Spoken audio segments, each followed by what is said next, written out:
শ্রুতি দেখো ওর দাদা ভাইয়ের সাথে পারনে ঘুরু ঘুরু করতে গেছে।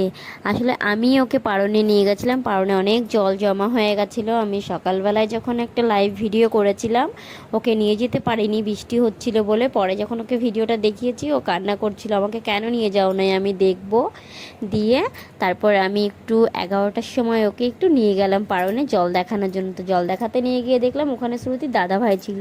তো শ্রুতির দাদা ভাই ডাকলো, এ বুনু আয় জল দেখবি তো। তো শ্রুতির দাদা ভাই শ্রুতিকে নিয়ে জলে নেমে পড়েছে।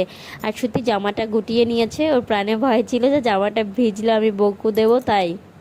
দিয়ে দেখো ও দাদার সঙ্গে এদিকে চলে গেছে পাড়ে। এখানটায় কোনো গর্ত নেই, শুধুই পাড়ন, পাকা পাড়ন। এখানটায় জল অনেক হয়েছে তাই এরকম লাগছে। পাড়নে এতটা জল জমা হয়ে গেছে ভাবতে পারিনি। ও দাদার সঙ্গে অনেকটা দূরে চলে গেছে, ও একাই চলে আসবে। পাশে দেখো একটা ওর দিদিভাই ছিল, দিদিভাইটা নাইটি পরে কি ডান্স করা শুরু করে দিয়েছে, টিপ টিপ বর্ষা পানি।